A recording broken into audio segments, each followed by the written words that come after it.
The State Department says Russia is violating an international nuclear treaty by not allowing inspections of its nuclear facilities.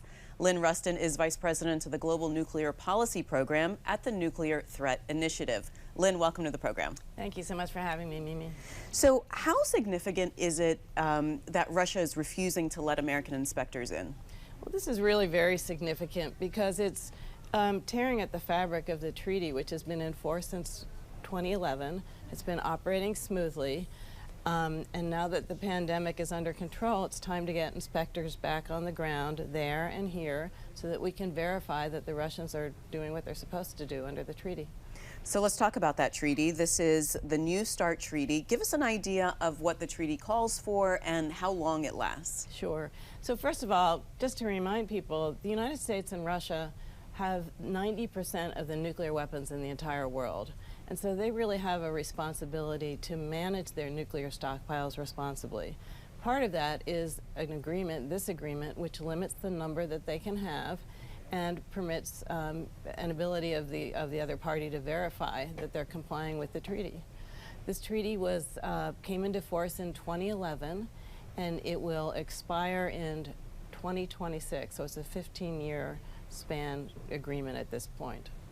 And there has been a check on Russia and America's nuclear capabilities all the way going back to 1972. So it didn't start with this treaty. It did not start with this treaty, and that's such an important point because even during the Cold War, when tensions were as bad as they are now, when there were proxy wars going on in different regions around the world between the United States and the Soviet Union, we managed to insulate this part of the relationship to manage the nuclear stockpiles because both countries have an existential interest in doing that. We don't want to blow up the world with nuclear weapons. Speaking of blowing up the world, I mean, what's the worst case scenario here? I mean, could this get out of control?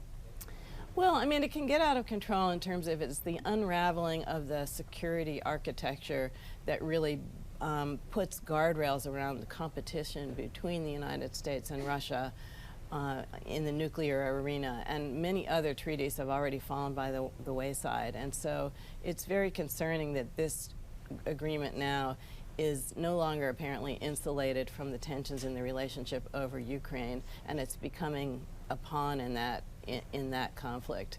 It's dangerous. It's dangerous for us, it's dangerous for Russia, and it's dangerous for the world. And they're even refusing to talk about their non-compliance, so they won't even come and discuss it.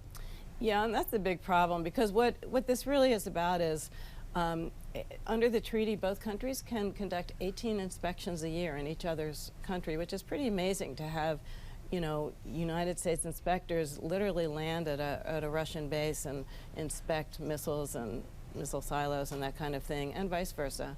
That was all going smoothly even after Russia invaded Crimea in 2014. It still was going on quietly under the radar in a very business-like fashion.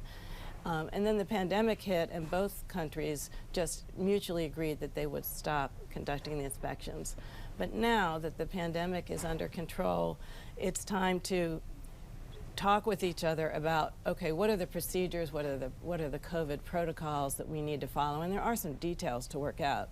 But the Russians, although they initially apparently began that conversation with us, they have now stopped it because they're not prepared to resume.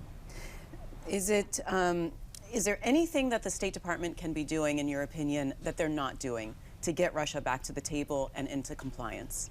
I think they're working very hard at exactly that, trying to make the argument that, look, this is not a favor to the United States. This is in your mutual interest. You're also foregoing the opportunity to inspect here.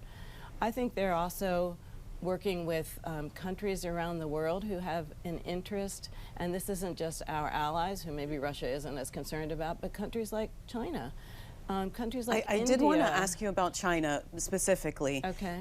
Do they have enough influence on Russia to pressure them to come back? And is that in their best interest? Well, I think they do have influence. Whether they'll use it in this case remains to be seen.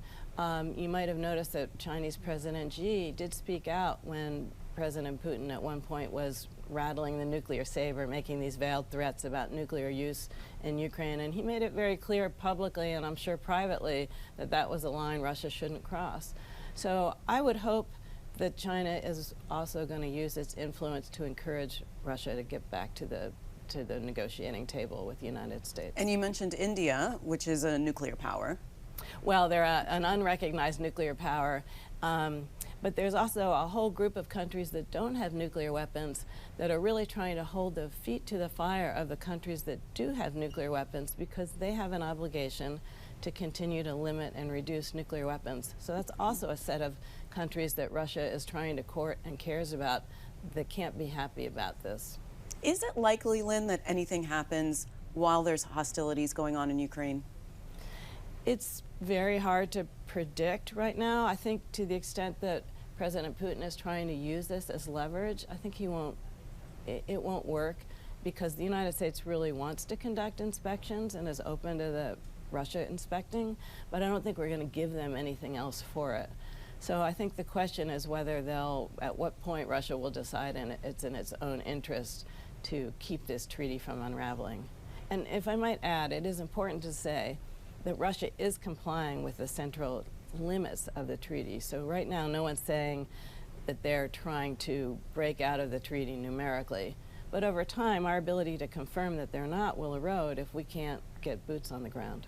All right, Lynn, thanks so much for being on the program. Thanks for having me.